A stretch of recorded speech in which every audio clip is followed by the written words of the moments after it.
3, 2, 1, 0. All engine running. Liftoff. We have a liftoff.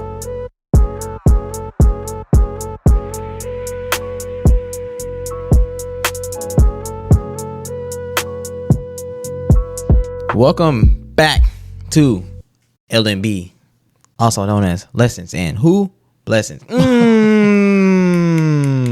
Yeah, somebody. Where is C? Yes, sir. We got him with the sound pad. We locked in today. Bro. We're locked in.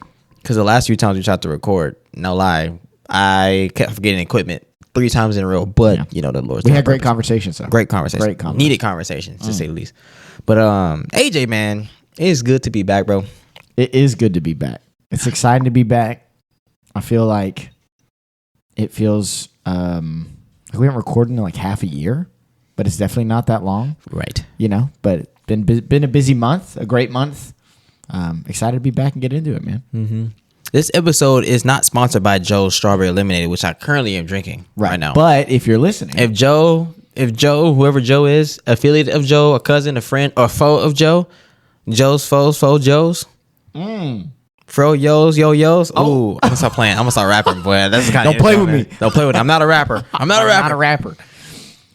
The best drink I've ever had, and it comes in a glass bottle. Okay, time out. Are you saying the best drink you've ever had from a glass bottle? Or are you saying the best strawberry lemonade you've had from? What are you saying? Best drink from a glass bottle ever that I can crawl on. There's one that comes close, but I don't know the name of it. It's like alcohol. You don't want to say it. No, it's not alcohol. I get it. It's from a gas station. It's all right. Doesn't make it better. But gasoline? Cool. Gasoline in a glass bottle, baby. I love my ethanol. Yes, sir. I'm a bottom feeder. I use 87. Yo, I got gas today. Pretty cheap. I was pretty excited about it. Dude, gas is going down. It's going down. But that's because of the election. I feel like it's going to go. And I've always said that. Skyrocket right back up. Yeah, that's all right. Or next major holiday. Yeah, if Joe's listening and continue to make maybe even other flavors of lemonade. Maybe not just sponsored by strawberry lemonade. Maybe we just get in Olive Joe. We get Olive Joe. Joe Mama's. Olive Joe's all teas. Of the family, y'all. So I actually looked on their website because I got it like 4 weeks ago. Okay. And I got it from a random taco shop. A taco shop? And you didn't say that. And I looked on their website and tried to order some here. They don't ship to Texas. Yeah, it's New Jersey, huh? Elizabeth, or maybe, yeah. Elizabeth, New Jersey? That's a pet peeve of mine whenever you name something like something. Elizabeth? Where do you live? In Elizabeth? Yeah. I'm like, this is too good not to ship to Texas, but probably because of weight limits and... Yeah, if they keep everything in glass bottle, I bet. Yeah, and breaking a lot too on shipment and all that stuff. But maybe you, not just sponsored, go into business with them. You become a distributing manager in Texas. You handle the South. Handle my own distribution center. And this is what we're actually not going to talk about today, is how to start a distribution center in Texas, all right? It's dreaming in your job and making progress professionally. That's what we're not going to talk about today. Right. For sure. Right, absolutely not. Well, how have you been? Since last time that we got to sat down on mic and talk, we didn't have Joe's last week, and so happy to have it now, or last time we talked. But how you been? Man, it's been interesting, but I've been good and bad. Okay. I'm trying to be like honest with how I actually am, not trying just kind of default. Thing calling honesty. Right? What? Who would have thunk? Not just like, oh yeah, I'm good. I'm chilling, or I'm cool. It's all right. Yeah. I had my really bad moments. Yeah. And it's just those I think it's one of those ebbs and flows of life where I go through patches where I just get extremely unmotivated. And when I get in those places, in those spaces, my mindset goes to you're not doing enough, and you're not enough, or why you are not where you want to be. And then I look on the other side, where do you want to be? And I can't answer that question. But I know where I don't want to be is where I currently am. Yeah, I want to do something. And so I actually called Brian yesterday, and I was like, bro, I need some motivation. That boy was at work.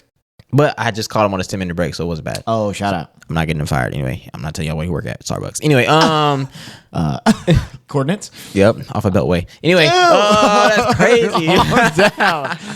This is a friendship test to know if he actually listens to the episode or not. He won't. That's probably right. He won't. He might actually. Depends. It depends. If he's got something he wants to like get done, and then just throw something on in the background. We'll see. We'll see. We'll see. And so I called him and I was like, bro, I need some motivation. He was like, for what? I was like, just in general. He was like, all right, bet. That brother starts going off. Like, I was pumped. He's always got it locked. I was pumped. Like, I legit, I was like, okay, do I call AJ, Josh, or Brian? I looked at all of them. I'm gonna call Brian. I'm gonna see what he got for me. Yeah. I'm so glad I did, bro. And as I was driving home, it was like stormy and stuff, and I was like, bro, like I need to go to the gym, but I don't feel like going to the gym right now because it's 5:30. Usually most gyms are packed. Yeah. And luckily the gym that I go to is a small one, but it was like 2 people in there. I was like, oh, at 5:30, that's crazy. Anyway, I loved it. And I'm so glad I got that workout in because I felt like I was on top of the world. I was like, man, and that's the thing about like discipline, bro. Like I hate the fact I hate the doing part of discipline. Like it's hard. Yeah. And people, I heard a quote the other day, is like, discipline makes today harder, but wait, What, tomorrow better or what? easier.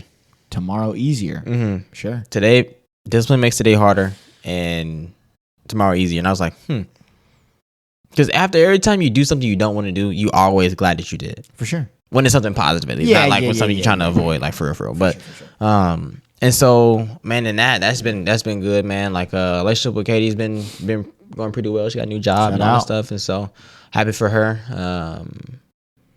And trying to get the business off the ground. If you need life insurance, hit me up. Only if you're in Texas, because I'm not licensed in other states yet. But when the market is good, I will get licensed in those other states. And so, if you in Connecticut and you want me to, Hit us up with the state that you need Sheldon to get licensed in. please don't. Actually, do, because if you hit me with a state you want me to get licensed in it, and I get licensed in that state, and you don't get a policy to me, I will find you, Oh yeah, no doubt. and you're gonna need life insurance after. Whoa. Is that the business tagline? That's Get mine. it before you're gonna need it right Yeah. now. That's crazy work. Actually, my tagline is this. I told you earlier. You're like, all right, bro. My tagline is, I'll get you insured in this life or the next. Yeah. Because, I'm a Christian. Spread the gospel. Get the heavenly assurance to get the earthly insurance. Holla at your boy. Okay. Ooh. Bringing a wild energy into this. Dude, I'm fired up. bro. I'm so That was excited. great. I'm so happy to be back on the mic with you, bro. That Like was it's just great. it's just been a long time. This And is funny because I woke up from a nap and I'm like, all right, man, let's go. Yeah. Let's go. now you're rejuvenated. Yeah. I mean, we played pickleball early this morning. For like 2 hours. Yeah, for a good couple hours, which was totally fun. But I told Whitney, I was like, look, if I'm getting up early, I'm taking a nap tomorrow. Oh, And I as did. you should. And I did. And you deserved it. It was great. And the nap didn't take you. And And let's did talk it? about that. Did it And take you? Let's talk about that. Did How it does take- a nap take you? So the times where naps have taken me, I'm sitting there conscious and then I'm not. And I wake up like 2-3 hours later. I'm like just sleep overcomes you. Yeah, I'm just like, where am I? When did What I fall year is asleep? it? How Yeah. long did I sleep? I couldn't tell you because I didn't know I was asleep. that is trippy when you like are. I remember when I was a kid and I would see the sun outside and be on the couch, and then it was like dark outside. It used to make me so mad. Like my day is gone. It's all gone. I've only recently gotten on like the nap train. I didn't like it because I felt like it was a waste of time. Really? Yeah. Why?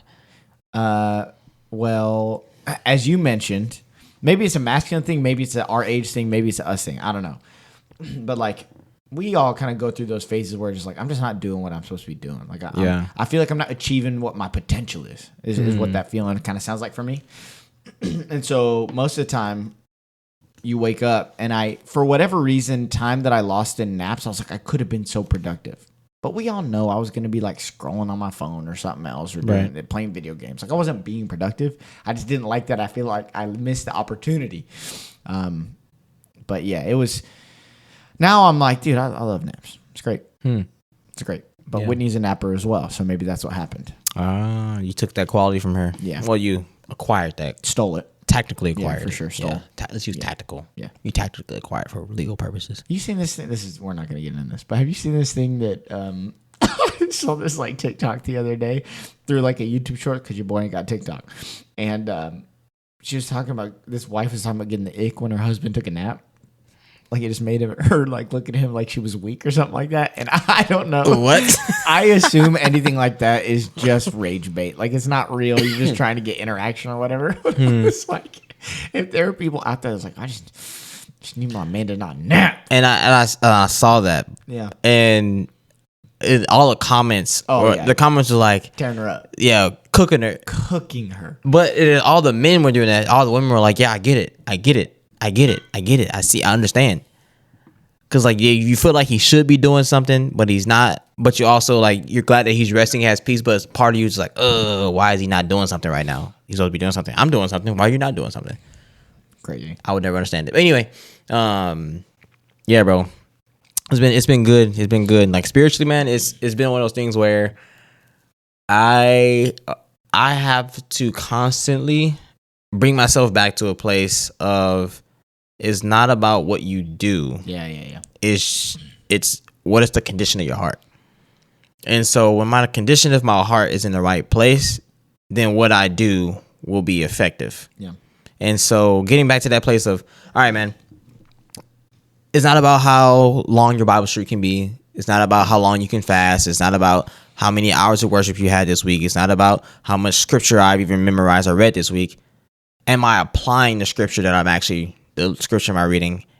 Am I in prayer? Am I actually praying to listen, or am I just praying to gripe? Am I praying to complain or whatever, to vent?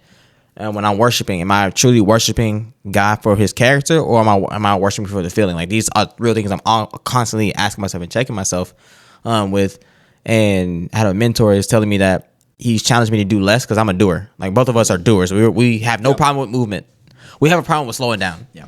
And so when he told me to do less, I struggled at first with it, but now I'm just like, man, like doing less, it's really freeing because it allows God to do more when I'm doing less. It's like I'm laying all these things down. God, okay, help me practice a few of my spiritual disciplines, right? I'm not trying to focus on all of them at the same time because you should do all of them genuinely, like to some extent throughout the week. I want to say throughout the day, but throughout the week. Yeah. And so when I focus on the two big ones I'm focusing on right now is prayer and fasting. Like when I'm praying, like genuinely, okay, throughout the day, praying like how Paul talks about pray without ceasing. I mean, I'm on my knees, like like, you know, okay, 3 o'clock, I'm about to pray for 10 minutes, and at 6 o'clock, I'm about to pray for 30 minutes. No, like I'm just talking to God like I'm talking to you. And I wouldn't say it's harder to pray; it's just hard to break the rhythm of not praying. Does that make sense? Yeah. I think it makes sense. Yeah, and so we've talked about this a lot on the podcast, but I think that prayer is I think we kind of throw it in with all the other spiritual disciplines, and I really believe like and I'm not going to sit here and rank which ones of them are most important, right? Like I'm not going to be like, well, you could skip on this one, or, you know, or whatever. Like, you know, we all connect with God in certain ways and stuff, but like prayer is, I really feel it's at the cornerstone. Yeah. Of like the center of what we do. And so I think when you're saying not praying or having that habit, I think what you're hitting on is this idea, like I'm used to trusting in me. Facts. Like I'm used to working to get what I want. Mm-hmm. And so it's not hard to pray. It's hard to not trust myself when I have a habit of doing that. Right. Thank you, AJ, for putting into words what I was actually saying. But yes, he said it exactly. That's exactly where I was, and actively are being intentional about getting out of that, out of that mindset. And it sucks sometimes. I'm like, I want to take control, but if I know I take control, I'm gonna end up right back at square one anyway, which is not being disgruntled, being disappointed, and not feeling like I actually did anything or achieved anything or whatever worthy. All these different things, like these different adjectives you want to use to describe that. That place, but it's been really fulfilling though to really just kind of take it day by day, truly not worry about tomorrow. Like it tells me, like tomorrow has enough anxiety in itself. Just take care of what you can take care of today. So yeah, man, that's where I've been, and God's been good. Been good to me. He's been gracious, and He's pouring out His mercy and showing me deeper levels of His love, and I'm just doing my best to accept and not reject it. Yeah. And so yeah, man, I'm blessed. How about you? No, it's big time. As you know, and some people know, I started my residency at Union City.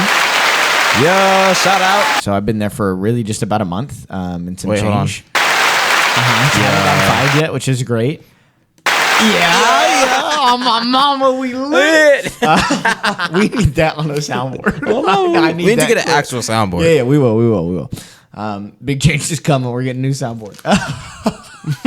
But yeah, it's been man, I've talked about even before I think on this podcast, my journey between finding satisfaction and contentment in sorry, just think about we have a friend that kept saying contempt and dude, every time he says it, bro, I try not to laugh. I try my hardest not to laugh because he be praying or saying thing. We talking about I just want to be contempt. I'm like, he means content, but every time I'm contempt, it makes me feel peace. That makes no sense, bro. It's content anyway. And anytime and you know exactly who we're talking about, so I hope you listen and know it's content, brother. It's content. I just didn't have it hard to tell you in front of all those people, but it's content, bro. With Sheldon around, whenever it happens, we just shoot each other eyes every time. Yeah. Anyway. Trying to find contentment in my job when I didn't feel like my job was something that I was passionate about. It was just to provide, and that I think is a beautiful thing in itself, and it's a gift of God. But to transition out of that process of working at that geology lab for 5 years, and like I'm incredibly thankful for that season and everything that it did and prepared me for. But I felt called to ministry since I was in the 4th grade. So like to take the step towards it. And those thoughts kind of initially being like, I don't know, like when you wait for something as long as I felt like I did, you start to question, is it ever going to come? Is it because I'm not right for it? All of these different things. And so I, in so many ways, have had to confront in this first month, just like, okay, let me try to just come in with no expectations. God has just, outdone himself. Like I'm so overjoyed with the situation I find myself in. I love what I do.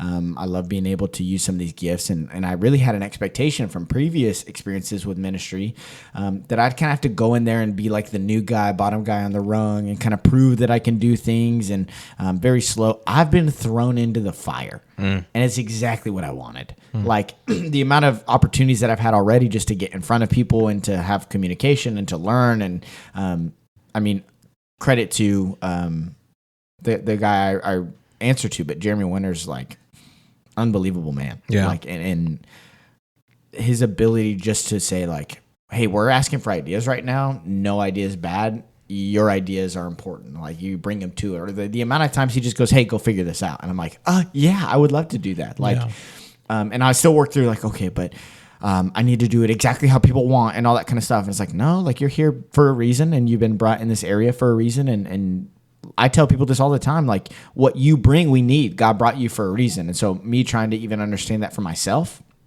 but it's been awesome and exhausting. I work way more hours than I did. And it doesn't feel like it until I get home. Like it feels so life-giving. But I talk about this a lot. Matt Chandler has this quote somewhere in the past few years. I don't remember where it was, but he's just talking about the issue with a lot of men today is that they were going to bed with energy still. Like as a man trying to follow God's will for your life, you should be wrung out by the end of the day. Like I'm exhausted because I was effective or because I did the things God had in front of me today. And that's been it. Now there's challenges in trying to figure out with Whitney now being a kindergarten teacher for the first time and that being night and day difference from what we thought it was going to be. Trying to figure out, even we were talking, she's away on a bachelorette trip this weekend. And so us talking yesterday, like how can we find a new rhythm? What's that going to look like? We don't think it's going to be like this forever, but as we're trying to get things down and figure it out, how do we have to kind of be flexible and shift? That's been awesome. Thinking through kids, which is awesome and terrifying at the same time. And be them grandbabies. Crazy. But it's been great. It's been great. It's been a lot of fun. It's been really fulfilling. It's been awesome. And we were talking about this earlier. My job beforehand did not require mental energy out of me. It was the same processes every day, and it was just trying to manage time to make sure those things happen at the same time and get done by the end of the day. But this is way different and it's way relational, and I'm having to, like, in a lot of ways, knock the rust off a lot of the gifts and talents God has given me that I just haven't been putting into practice because of my job for a majority of the time in my day. So I am a people person, and I got to remind myself that. I am great at meeting people and connecting with people, and I got to remind myself that. And because I'm support raising my own salary for the first time, when do I find time for all of the things? My job is meeting with people a lot.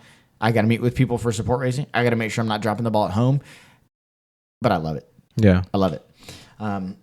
Said Whitney was going on a bachelorette party. We just went on a bachelor trip. Dude. Which was awesome. Yeah. It was fantastic. Dude, we were outside of Austin, Dripping Springs.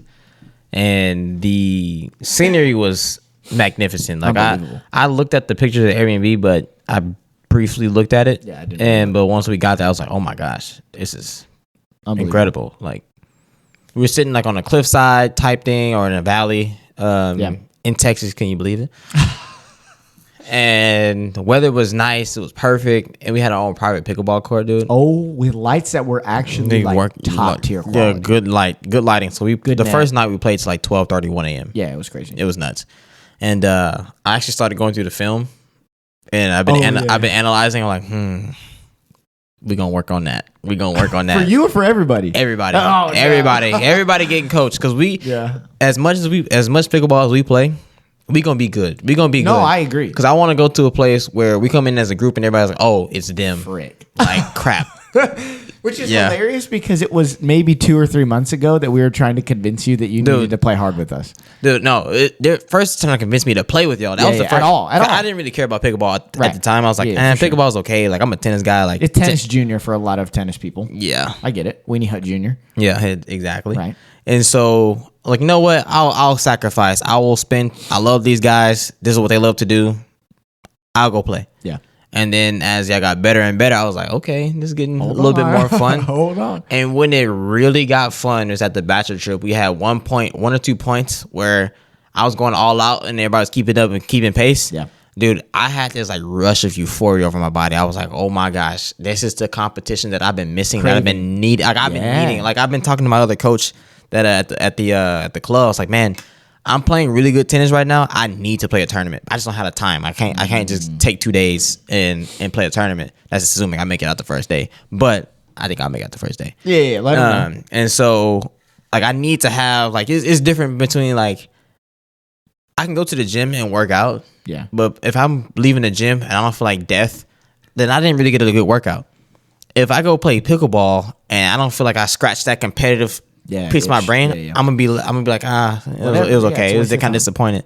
And so now that y'all are getting so much better, which I love to see the growth. I do. I love to see the growth because now I have to change up the way I play. Because what was easy before for me to just get a point, it's not as easy anymore. Right. Like for example, this is not turning into be a pickleball lesson, but here we are. Yeah, sure. And so when you playing pickleball, you gotta look at your angles and how everybody's moving on the court, right? The shot that everybody can cover well is the middle shot. Usually that's a shot that everybody kind of lets go of and everybody wants to hug the lines. But I started going down the line more. Now everybody can cover the lines now. And Josh said today, he was like, man, now that we've been playing, I kind of feel like I know how you play. And I was like, this is not good. Yeah.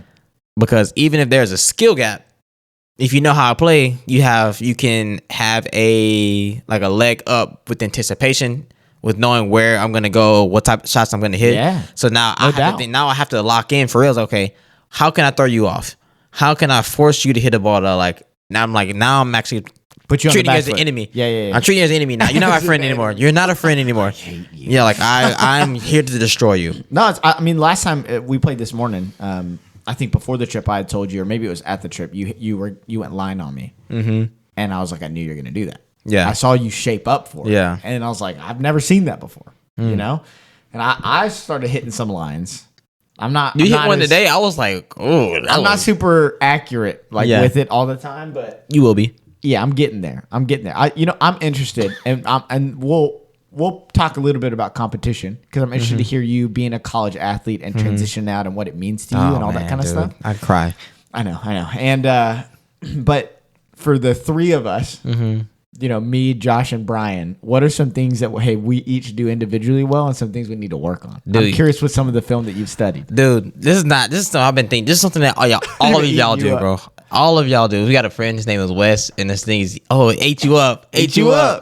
We'll be eating y'all up, bro. Taking y'all's lunch, not giving you a crumb, man. Like none of y'all hold your rackets up. You don't hold the paddle up. What do you mean when you say up? Well, obviously we don't have a visual component. Yeah, and so what I mean, that you have the paddle, you have the handle, you have the head of the paddle. Yeah. Everybody's hand position is down, and so the head of the paddle is facing at the ground. And so when the ball's coming quick to you, you have to come up like this, and you pretty much are jammed every single time, even on a slow ball. And so what you need to do is get the hand up. That way you can actually move in different directions really quick and control it. Yeah. And that helps you also with the low balls as well, because if you just go here, you're just gonna bend over and go there, and that's why you dump a lot into the net, and that eats y'all up. And I mean, every time it happens, it's like, oh, get your racket up, get your racket up. Get your racket up, bend your legs, watch the shot, and not going for too much. That's a big one. Yeah, because yeah. we like everybody likes to hit the ball hard, but once you learn how to control it, you realize. Because even today, I remember when we won like a 4 or 5 game winning streak. Yeah, and I was like, hey bro, I'm gonna slow it down just so we can just get some of the points started. We won faster.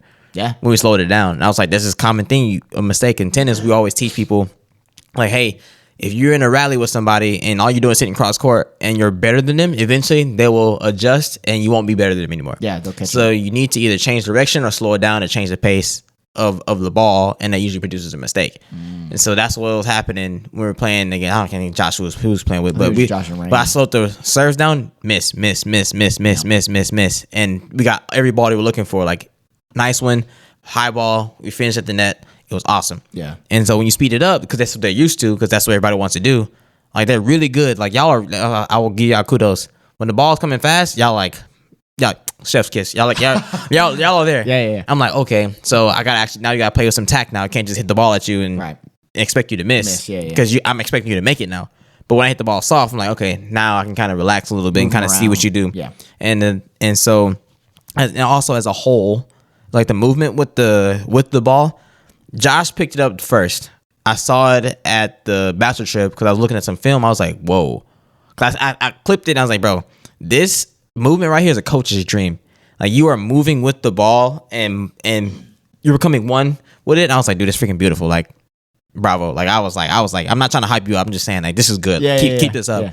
And Brian's problem is y'all stationary. Yeah. Y'all once y'all get to the net, you just stand still. And that's it. Yeah. So the ball is here. You're not really adjusting. You got to keep your feet moving and be able to adjust. And there are times where you can't just stand still for sure. But no, when to change that. And so, like, I'll say for you, your biggest thing, you get so excited, bro. For sure. You be wanting to kill the ball. It's like, every time. I was like, bro, just tap it over. Tap it over. And then once you get the ball, once you're actually in position for it, then it's an easy put away. Brian, I don't know. That boy there, he has potential to be really good, but he just so nonchalant. He is. And he doesn't listen either. If you tell him to do something, he'll do it once. He'll do it once, and he's not going to do it again. He's not going to do it again. But he randomly, his serve has gotten really good. Like, Josh's serve and Brian's serve, it's served the exact same. Yeah. They both have the head of the packet held down, just go forward, which is a basic topspin. Yeah. Your serve has gotten better too, and so everybody needs to work on their backhands though. No, for sure. Because everybody forehand dominant. I mean, it's a double sport. You can easily hit forehands all day, but if you got somebody who can move the ball and force you to backhands, kind of cooked. Shout out. And so I'm excited to see how y'all like really progress and grow, because I legit want to do like do actual training instead of just playing games. Because the next time we go, I want to play this game. It's called Dingles. And so it's like double singles. Okay. Right. So we'll say we're at the kitchen. If you don't know what we're talking about, go watch pickleball instructions on YouTube or something. This is not the point of this conversation, but whatever. Yeah. And we're here now. If you're both at the kitchen, right, you're going cross court, so you're dinking cross court. Whoever misses first, the person that won the point with your dingles, and then the point goes live. So you go from 2 balls to 1 ball, and then whoever plays that point, if the person that yelled dingles wins that point, then that team gets 1, the other one gets 0. But if the other team wins the point, even though somebody else yelled dingles, it's a draw, so nobody gets a point. It's a fun game. We'll play. The next time we play, we'll play. Sure. Right now, you're like, I don't know what you're talking about. It's wild, yeah. Yeah, but we play it in tennis all the time. It's a really fun competitive game if you have the right people. And so I really want us to kind of start forming the right technique for like dinking and going through the shot, because it'll make it easier to hit top spin, all these different things, because it's just holding the racket, no, not the racket, the paddle, face down. And so it's not really conducive, because that's when you get too wristy. That's your biggest problem. Yeah, for sure. You're way too wristy. I'm like, I want to get a cast and just make you go. You guarantee you won't miss that many shots. Yeah. If you just lock that wrist in, and then when you can, then you go through when you need to get a little shape on the ball. But for the most part, man, y'all have grown like a ton in like the past literally 4 weeks. It's been crazy. I love it. Shout out. I love it. Great. I get goosebumps every time we play now. Like, I'm like, oh, that was so I good. think we're also getting to a point where we're learning how other people play as well. True. Because I think my thing with being stationary a lot of times is that I push the net aggressively. You do. You get right to the net. I get there. And I'm always like, get up here with me. Mm-hmm. But like Brian and Josh, a couple of those people, for whatever reason, like I don't even think I'm better than them at the net. They just don't push it a lot. They don't do that. They kind of stay back or between or whatever. So I end up covering what I'm going to cover because I know that I've got a partner in the back that's staying back there. So they're going to get spotted. And if I'm moving, if I cheat too much, it's over. Yeah. It's over. And so I want to see us start as a team. Yeah, covering better and those kinds of things. I'll be interested to see what happens. Yeah, I'm about to say that's the last thing I was going to mention is positioning. It's a big thing. Sure. Like noticing when somebody's out of position. Like I was telling Brian today, I was like, bro, you're at the net, you have good enough hands to handle the fast paced ball. Yeah. When it's slow, I'm like, but when it's fast, you're there. And so his problem was the second you get to the net and somebody winds up, he's already backing up. Yeah. And so for me, the second I see you backing up, I'm hitting it to you. Yeah. I'm hitting at your feet while you're backing up. It's a really hard ball to pick up. Tough. Yeah. And so even if I hit it straight at your body because you're going back, it's hard to control that. Yeah. And so if you get it over, I mean, we're still in control of the point. And so what's really nice to see is how y'all like start to unlock different tools in your bag based on your play style. And I just like it because eventually y'all start to rip off, oh, I like that shot. And then as you get better and be able to like recognize those stuff, you start to steal other people's shots. You're like, wait a second. When did you learn that? Yeah. I tried it today. I've been watching you. Like that's the coolest. Like that, you know, like still, like a proud father. Yeah, bro. What is it? Mimicry is the best form of flattery, or something like imitation. That. Imitation. Highest form of flattery. Yeah, no, it is true. It is true, and we are getting better and learning, and it's been awesome. And a lot of that is because that was our conversation too. Is like we don't know what good is. And that's why they wanted me to play. We wanted something to aim for. We wanted something to know. And the first game that you got out there, you cooked us because you were spotting lines and nobody had done that to us yet. Right. And so we were like, oh shoot, you know. But I live for that. For competitive. Like I want somebody to thrash me because I love the feeling of like getting up there and then you can't do that anymore. Yeah. But I think we're all kind of learning our own play styles and stuff. I mean, there's just something in the male brain that goes smash ball hard. Yeah. You know? Like it's primal. But there's nothing that gets me going more than just like I want to be a touch player. I want to be a spin player. Because naturally that's kind of how I go to that. Yeah. And I love getting people out of position. I love short. It's great. But you being a college athlete, I've heard a lot of people talk about this idea because for a lot of people that do college sports, they've been doing it for a long time before that as well. So most of their life has had some competitive outlet. It's had some tournament coming up every week that I got to go and compete at. And things, you know, maybe even if you don't think you're going to go professional in something like this, that's still a lot of your life that has been dedicated to a realm of competing against somebody else. Particularly in tennis, you know, at most you're playing against two other people with a teammate. And so as you have stepped out of the college scene, and I think people understand that, it must be hard not to play tennis a lot the same way. You're so used to it. I think I hear a lot of people talk about like, it's hard to not have the adrenaline or that competitive juice where I'm just like, I can go out there and I'm just something about that interaction where I'm trying to win, they're trying to win. Yeah. And when I win or lose, something's happening up here. What has that experience like been for you as you have, obviously you still do coaching and stuff now. So it's not like you're not around the sport at all. But saying things like, I'm playing well, I need to go play a tournament. What do you mean? What does it mean to you? Dude, I was having this conversation the other day. There's this high school girl, she's a sophomore, who was talking about wanting to play college tennis. I was kind of tell her, hey, this is what you did, this is what you expect. Yeah. Granted, I didn't go D1. I wasn't at a top D1 school. Sure. Like I was at a top 25 NAIA school, which is essentially D2. But like our regimen was 6 a.m. practice. You got class, you got lunch. After that, you have midday weights, and then you have the second practice of the day.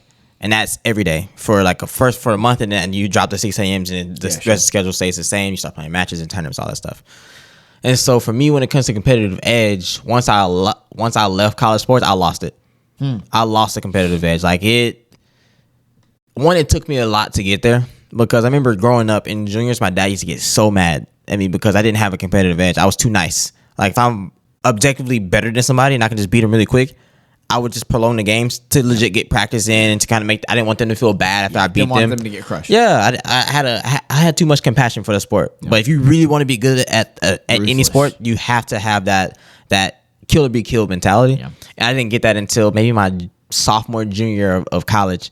And once you get in that place, it's not even like it's pure aggression, but it's not a negative aggression. Yeah. It can easily go there if that's your personality or you got some stuff going on, but it's I don't see you as a human anymore. We're suspending humanity during this match. Yeah, I'm still going to be honorable. I'm still going to have integrity and all that stuff. For sure. You're never going to hear me call you out your name or cheat you or anything like that. Yeah, but you're not like AJ or Brian, my friend. You're the competitor. Yeah, you're the enemy now, and I have to take you out. Yeah. And I've lost that competitive edge because I don't have an outlet for that anymore. Because other sport I really like to play is golf.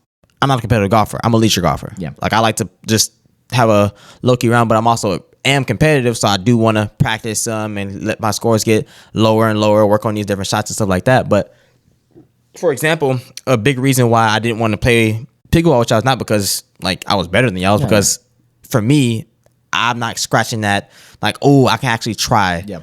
And for me, I hate it's touched me to get out of coaching mode to where I can just, because if I can just get out of complete coaching mode and just play, I'm 10 times better. Yeah, for sure. Than like immediately, because I'm focused on what I'm doing. I'm not focused on what you're doing. And my brain is taking over everything that I need to focus on to help me predict and do all these things so I can make sure I'm hitting my shots, hitting my spots well. And so the hardest part about coming out of college sports was losing that competitive edge. But I think a part of that was just the regimen. Like being told what you're going to do every day. I loved it. Well, sure. I loved it. Like I knew today I have practice at 2:00, and that's not going to change. I'm getting out probably at 5. Yeah. I know Thursday we have a match, and I need to be ready for that. And so I'm sleeping different. I'm eating differently. I'm doing things differently. Predictably, yeah. But when you don't have that kind of structure, I think that's when you really test it to see what structures were actually built versus what structure was just maintained. And when I left that, all of that stuff left. Yeah. And you see this a lot of times when you get a college athlete. I'm talking about like high level college athletes. I'm talking about like top D1 people who could have been in the Olympics who just got injured or whatever, and they just go work a 9 to 5. A lot of those people are really, really depressed. Yeah. And you have a lot of top athletes that are committing suicide, truly. Yeah. And it's one of those things where when something was your life and you have to make a change like that, because some people get jobs right outside of for sure right after graduation. Yeah, there's a I waiting graduated period. and tomorrow I'm starting a new job. That's how you go from winning a championship to pushing paper at a desk. Like that's something people don't talk about a lot, but I'm really passionate about that stuff because I know how difficult it is. I wasn't even like I said, I'm not a high level. I was a high level athlete, but I wasn't a national competing athlete to that scale. But we all have to grind. Yeah, we all have to be grinding to be good at our respective sports, and so now that y'all are able to match some of that, I literally mean when I get goosebumps. It happened today, twice, and then it happened at the bachelor trip a few times. I don't know what it is, but it unlocked something in me. I was like, oh, I can actually just lock in. Because like Josh is saying, like he knows when I'm like locked in, I stop talking. Yeah. And I got this like blank stare. Yep. And I'm just in. I'm there. Yeah. And I miss it so much. I always tell people all the time, if I could go back and do another 4 years just to play, I would. No kidding. 100%. Because part of that is how it ended too. It ended really, really bad. Because of COVID, and that was my senior year. We had a good team, the best I ever played. I was playing, and I just started to learn how to play tennis, like figure it out. Yeah, maybe feel robbed from that experience. Yeah, dude. Like I still to this day I haven't really processed it all because I really don't. I don't say don't know how, but I don't know if I really need to at this point. Because I've acknowledged it for sure, and I've been working through it as well, and I get some of that satisfaction from coaching, but it's not the same. It's not the same, and so it's been tough, but it makes you more well-rounded if you know how to deal with it. Yeah. Per se. No, that's good. I mean, we were talking about it a little bit earlier, and I was just talking about like I hate losing. Mm-hmm. Like I hate losing, and I never had the only thing that I did school-wise. I mean, like I did my classes well, and I always tried to pass well and compete against myself in kind of that mental way. But I never played a sport. Like I never did that. And in some ways, it probably saved me in a lot of ways because I know I can get mean. Like I know that I'm capable of that. But when I was younger, kind of similarly, I didn't really care for it. Like I was so unathletic. I hated it. Like I hated doing sports. I always drop balls. I think kickball, like it's coming to me. Everybody knows. Keep running. Like don't even worry about it. You know. And so I kind of find out these little positions I could carve out for myself. I remember us winning our 5th grade kickball tournament, and I was the pitcher. But I was a dang good pitcher. But once again, a little bit of finesse kind of activity, not power. I was never huge. I was never big. But the older I got, and the more my personality kind of developed and changed and took over, I live for it. But there's so many things. Like, I pick up things pretty quick. Right. And so I love the idea of like challenging or tackling a new thing and getting good at it and all that kind of stuff. The issue is that a lot of people don't like to keep pushing things like I do. Like, the issue with me and something like pickleball is I will play for 12 hours if I have 12 hours to play. Right. Because I want to get as good as possible. The itch for me is like self-improvement. Like, I want to continue being the best that I can as a way of like then testing myself against other people, right? Like, this is a wild reference, but like Goku in Dragon Ball Z maybe has a lot to do with this, but he's not like a hero. Like, he's not like somebody who fights because he wants to primarily protect everybody. Of course he wants to do that, but he's always trying to test his own limits against other people that are stronger. And I have just found in myself, a lot of this too, being the younger brother of 2 older brothers, I would run into wrestling. I would run into those kinds of things because I'm trying to prove my strength. And what happens is some kids, they get hit or something. I don't want to play anymore. I got angry. Like, I got angry and I ran back in harder. I was like, oh, I will die for this. Like, this is, and Whitney knows this, and I've gotten softer. So I kind of know now when I can be competitive and when, hey, dude, it's not important. Like, we're playing Monopoly, all right? You do not have to win. Why are you slamming the pieces on the table? But like, I want to win everything I do. Everything I do.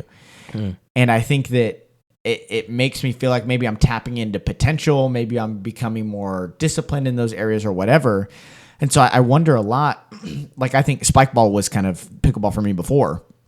And I always, whoever was the best person, that's who I wanted to play. And I wanted to beat them. Like, I cared less about never losing. I wanted to go and beat the baddest guy at the sport. I wanted to just, I want to stick it to him. And so in the same way too, there was a moment when we were on that win streak. I want to play against Sheldon, bro. Like, I want to go get better. I want to go improve.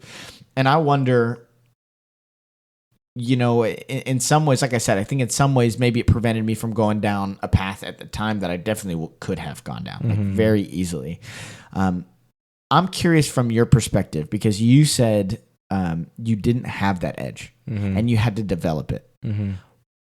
Do you think, and I'm not asking, Sheldon and I are not trained about the psyche of competition and people, but you obviously have a lot of experience in it with yourself and other people around you and college athletes.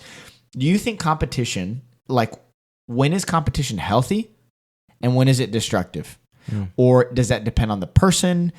For you, is it better for you to have a competitive outlet? Or because you had to develop it, you didn't really have a need for it? You know what I'm saying? What has that experience been like for you? Ooh, yes, like four really good questions. I'm gonna answer the first one. Well, one of the 4 is, for me, I have to have a competitive outlet because I have too much energy. Like, if I just want to talk about, just kind of get a little bit real here, if I don't have a competitive outlet and it sits for too long, then I'm prone to legit walk into sin, like just willy-nilly. Wasting away. I'll just walk into it because I'm like, I got all this pent up energy. I don't have to do it. Like, I'm going crazy. And that's why the gym is really helpful. But when I go to the gym, I have to like be barely walking out of it at the end of the day. Like, something you said earlier, like, at the end of the day, I need to get into bed like exhausted. Yeah. Not out of a self-righteous thing, like an earned sleep type of way, but I fulfill what I'm supposed to feel today. Yeah. So that's the first thing. Now, when it comes to competition, that one is a little trickier to handle because it's all depending on your environment. For sure. Is the competition meant to grow you, or is the competition meant to puff you up and make you a prideful person? Which is oftentimes what it is. Like, you go to a lot of good places. It's going to be any sport. If the competition is like, hey, I want you to crap on your teammate, what are you talking about? Yeah. Like, it's your teammate. Yeah. But there is a element of truth to that, to where if you can beat your teammates without feeling bad, imagine what you can do to the enemy, For sure. But doing it in a way that doesn't like demoralize them, and discourage them in such a way. And to develop that, I had to come to the realization, like, if I really want to be good, I can't care about the other person on the other side of the net's feelings. It's about me. Because at the end of the day, once you're playing people who good and want to win, they don't care how I feel. Sure. And so my motto is actually, I don't really care about winning that much. I care about playing well. No, yeah, that's fair. And so, because my motto is, if I play well, I'll win 90% of the matches I play. And that's it. That's Which why I is true. say I don't make that distinction a lot. Right. Because it's like, I think, and here's why this was probably a good thing I didn't do a lot of sports in high school and college. I tried, didn't do it. I have this sometimes really undeserved confidence about me. Like I don't, but I have a track record of being able to get good at things pretty quick.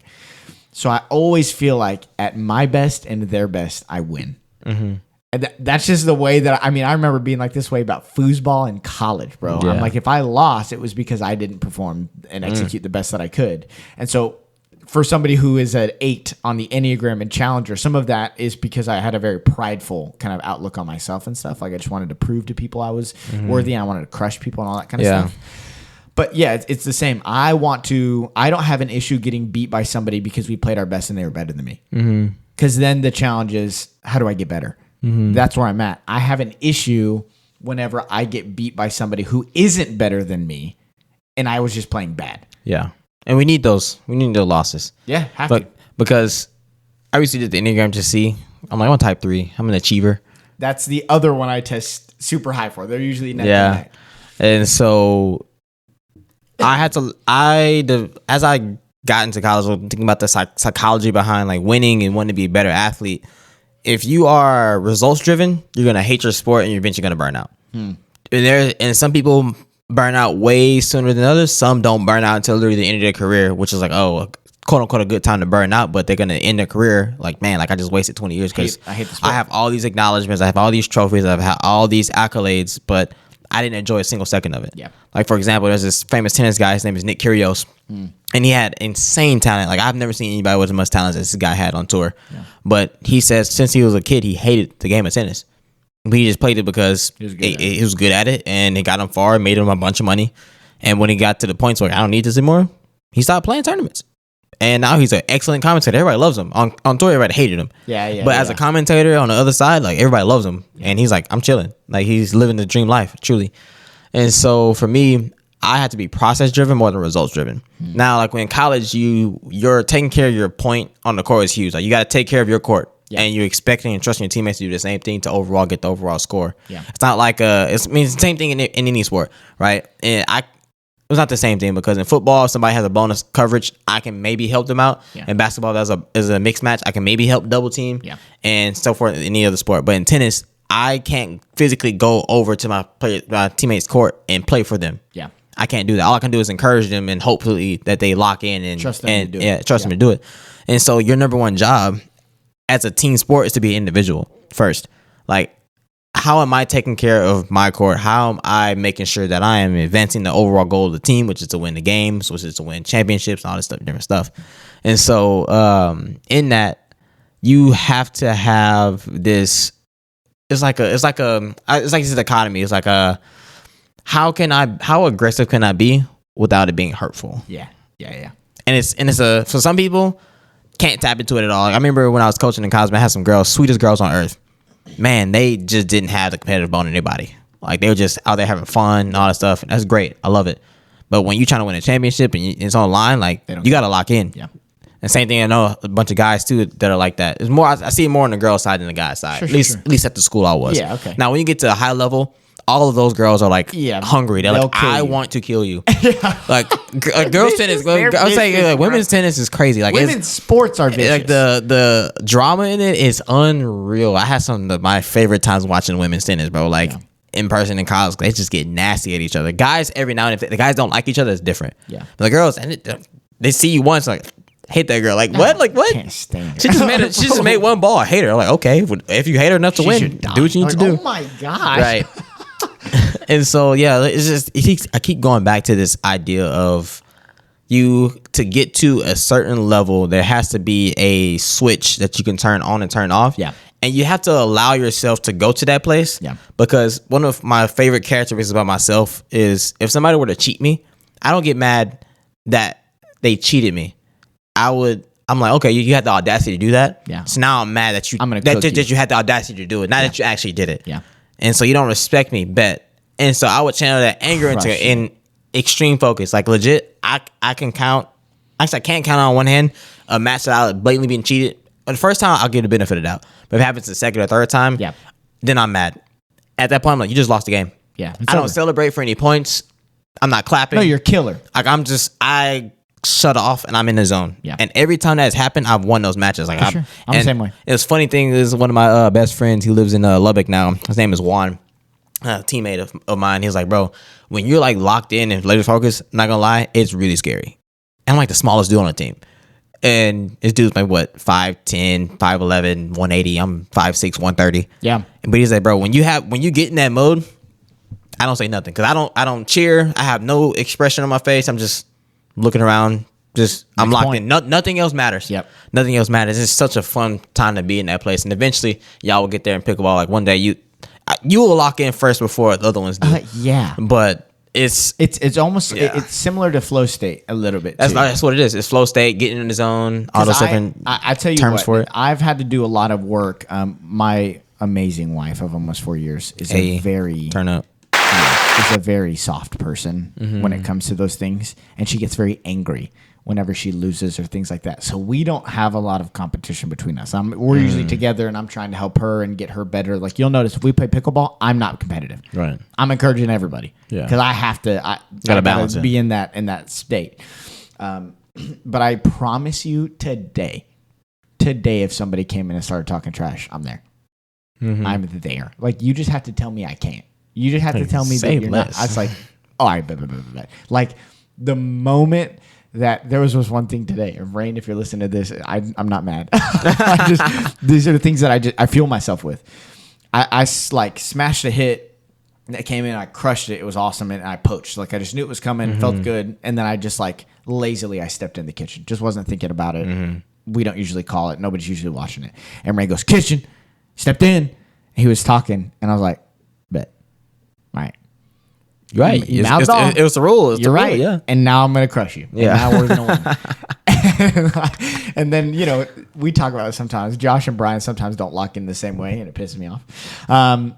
But sometimes when the game, they're just a little bit more aloof. And somebody was like, this is something that gets me every time. Like if we're playing a team game, I don't just want to win. You want to dominate. I want to dominate, and I want to play with the person who's the worst and beat you. I'm the same way. I want you to know it was me. Okay. That's not my reason. It's two reasons. It's two reasons. I want you to know that I'm that dude. Okay.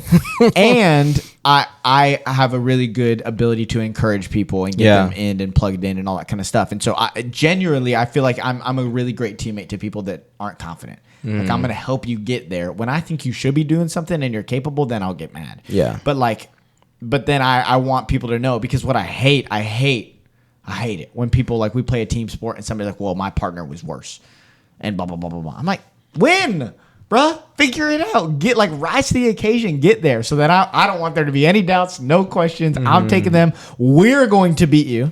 Right. And they're going to play better because they play better with support anyway. Right. And you're going to know. But to counter that though, in team sports like pickleball, right, you can be isolated. You can, and it happens. I remember in the YA tournament we had, I played with one of my friends. I'm not gonna name it. If you're listening to this, you know exactly what I'm talking about. You better be training right now because you said you would. I'm calling you right now. Like he legit was far worse than me. Yeah, and we ended up playing the guy's first round that won the tournament. So I'm not too mad about that. They were good. But if I had a better partner, sure, I know we would have gave them a run for their money. Sure. Maybe even one. I'm like, okay, they're good, but I'm like, they're not like, amazing. Everybody was saying it was. Right. And I was like, man, dude, like, I was starting to get really, really mad because I was like, I literally cannot do anything. Right. Because if you're getting targeted, I can poach, but I'm out of position to hit it on the other side, right? Yeah. And so if I poach, I got to make sure it's a good ball and put it away and finish it and things like that. And so when, like, legit, like, I share the same sentiment. Like if you're capable, you're not doing it, dude. I'm trying my best. I'm like, bro, like get it together. Like you suck right now, out, dude. Yeah, like come on. And that's the y'all haven't seen that side of it, but it almost came out today after you left. Bro, love you, Brian. But man, dude, That last game, dude, I want to say, I'm like, bro. But there's one of the last games that we had played the first night. Everybody gets tired at midnight. Right. Everybody gets tired. You start dropping things you normally hit. Like that happens normal. And I remember we lost a game. I turned to you. I was like, you sold me, bro. I said, what? absolutely. I was like, there's like 5 times, bro. But you and I have a similar approach to it. We're like, I don't have to tell you that you miss it. You don't have to tell me that I miss it. I know. Yeah. I know. Yeah. But yeah, it's some level of when that's what I'm excited to see as we kind of develop that competitive edge because I need the outlet too. I need it. But to like ascend to be a great team together and 2 great pieces that work it out. Yeah. I think will be really cool to see how we develop in that way because you're right. Like it's very frustrating in a sport to be powerless. I think volleyball is an interesting one too. When we play kind of 3-on-3 sand volleyball kind of things, you can't cover the whole court. Like you can make up for some things for sure, and excellent players are going to make things difficult no matter what. But when it's out of your hands, it's like it's out of your hands. You can't do anything about it. But I want the ideal is everybody's locked in, everybody's trying, and I'm winning. Like that's what I want. I want everybody to be at their best and to do that. But I had to do, like I said, I had to do work to be able to separate those things out. I remember, especially when I see it in other guys, younger guys than me, I really try to help them navigate this as well. I remember we were at a beach week at a camp. Hudson Lou, shout out. You're my dog. There's no shot you're listening to this, but you're my guy, and I love you and I miss you. But I was leading this guy a couple years younger than me. Great family, love them. And he was on my team. I think he was maybe a junior at the time. And so there's like rec competitions, and at the end of the week, there's a team that wins, and there's like over like 20, 30 teams. Like there's a ton of, maybe more than that, that compete at these games. And all of these games, you have co-ed teams, and so there's a certain amount, like guys can only score these many points, and you can have these many girls playing it every time, and all this kind of stuff. It's kind of built around, hey, everybody's going to play. Yeah. We're all going to have fun, and that's the most important. And if you win, great. But it's a way kind of beating out maybe some of the over-the-top competitiveness as well. And I remember we were playing, I think it was handball or something, or it was beach handball that we were running around and you're trying to score or whatever. And so I have this idea because he's talking crazy. He's talking crazy, bro. Like he's like, we're going into overtime. We brought it back. We're pumped. It's great. And I'm looking at him and I'm like, I'm about to piss him off so much. And I go, what if we did an all-girls penalty shootout? He goes, what? I was like, what if just girls? And I talked to the co-leader, like, that's a great idea. You know, I knew it would eat him alive. That's crazy. Bro. But I knew it was going to set up a conversation we needed to have.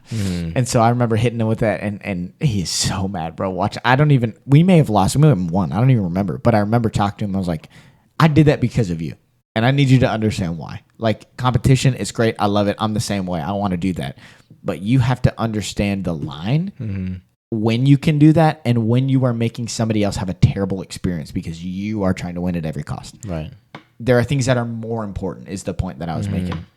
He brought it up so much in the last few years too. It was just like, yeah, remember that time? And it's like, yeah, it was great. It was really a great moment for him. He really grew a lot from it. But like, I think you're right that context is what determines, competitive nature and what's good and what's not. And I'm excited as we continue to develop, getting to, it's such a weird sentence. It feels way more dramatic, but the purest form of it, like the purest form of athletic competition. I'm trying to win, they're trying to win, and we're just trying to push each other to be best. Like at the end, I just want to be the best version of myself I can be. Yeah. But it's cool hearing from somebody who's now done it at a high level, but with the discipline, with the buy-in, understanding people on your team as well who don't have it or do have it. To hear you say those things like, I had to develop the edge, but when I lost it, there was something that else I lost, and I need to find a way to kind of reignite that. It's cool to think about.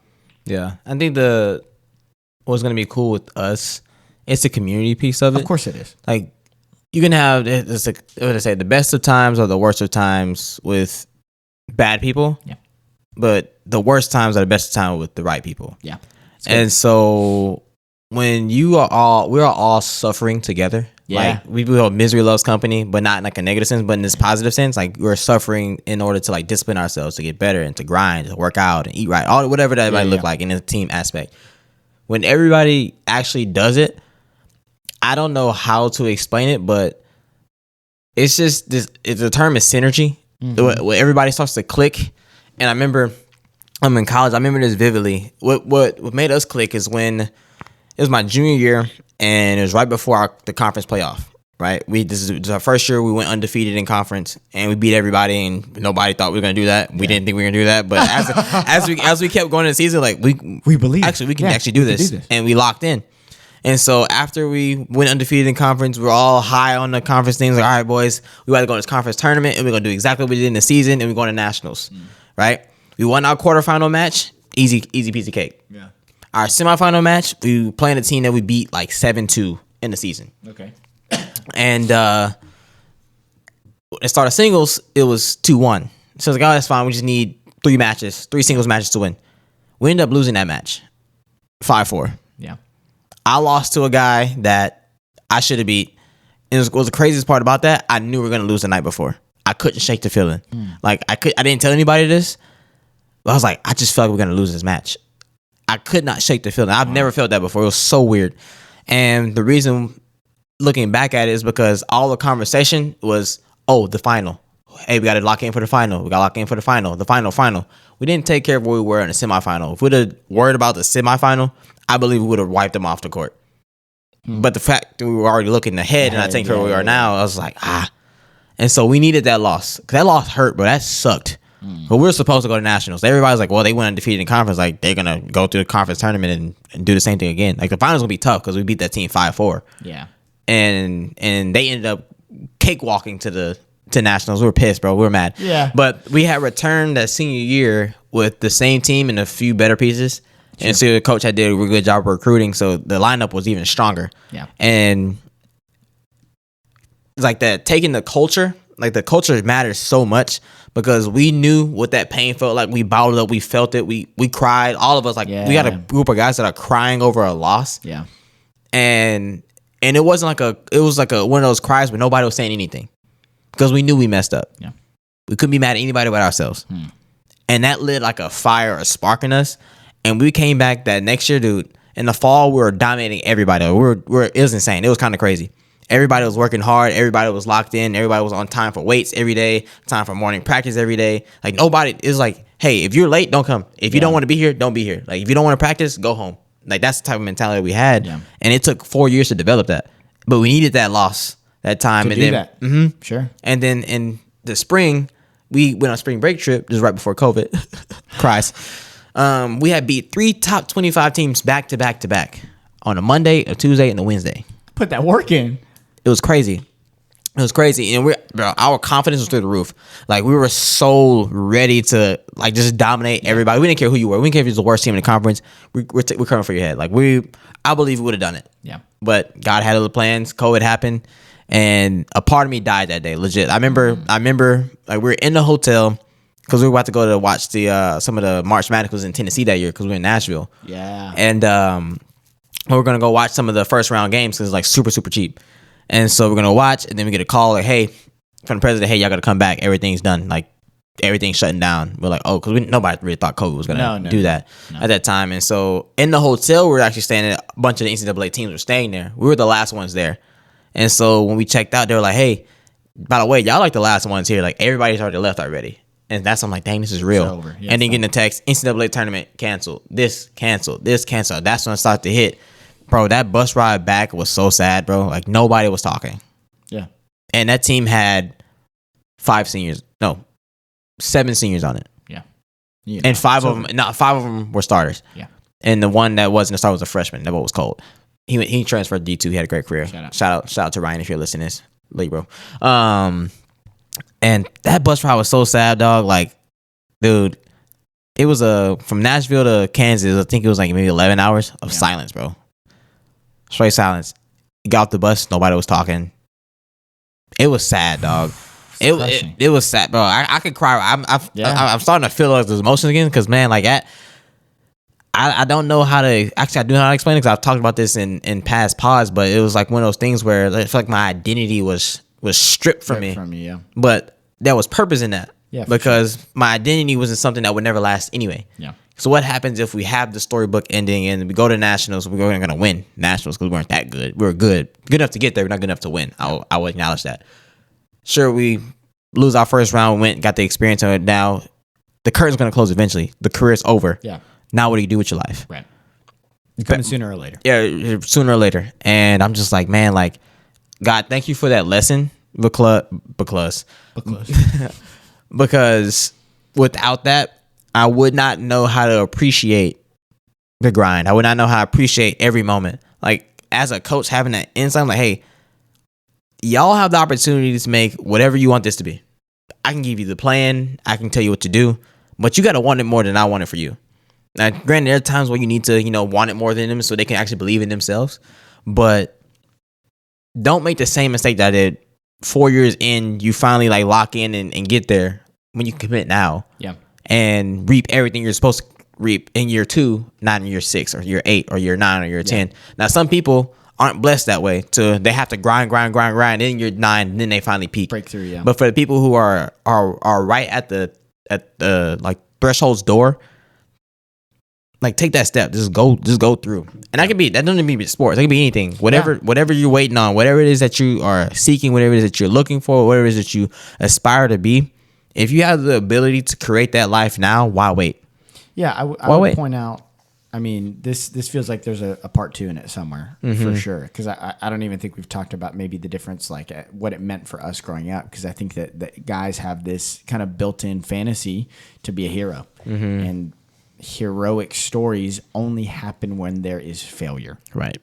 It's the overcoming of it that makes it heroic. And that's something in little boys. And I'm just speaking for them right now because I was one of them.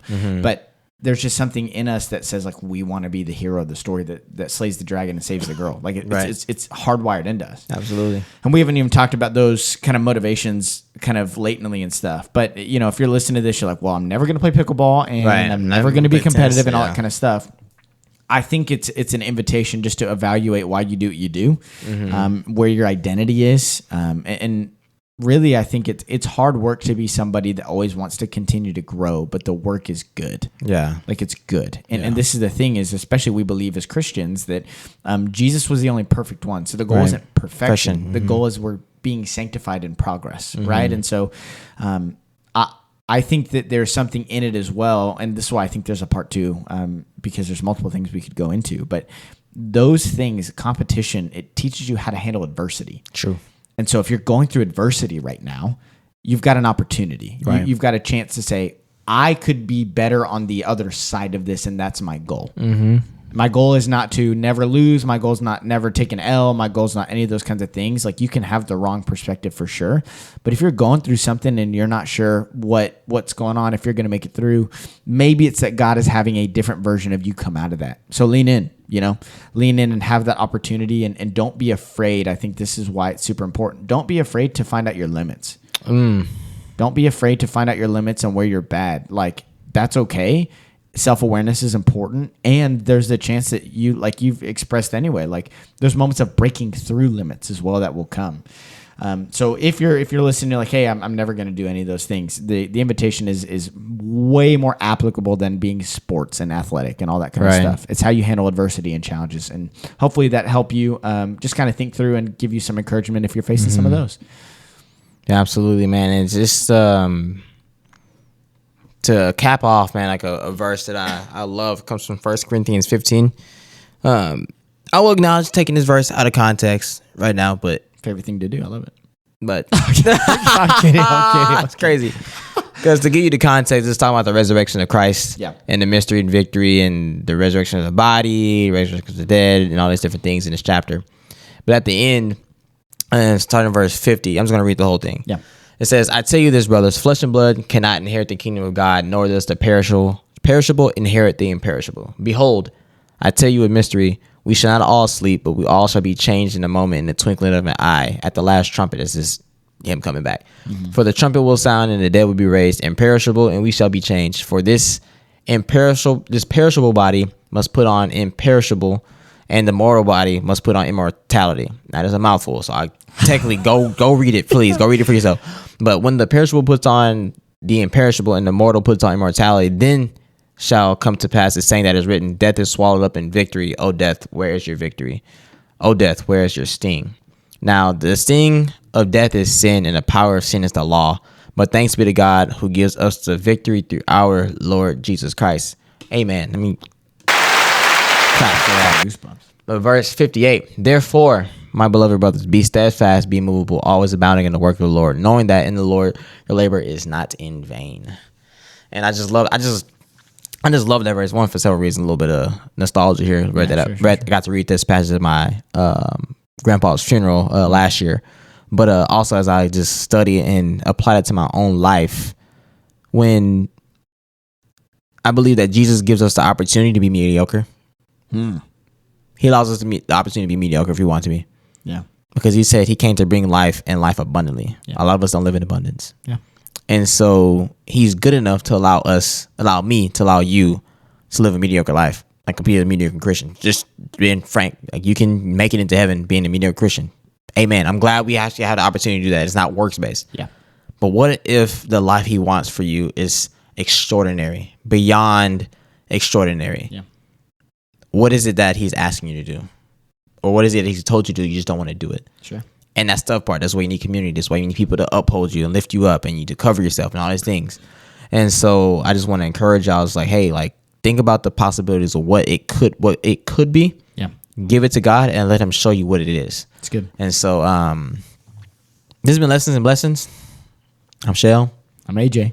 All right. Peace. Peace.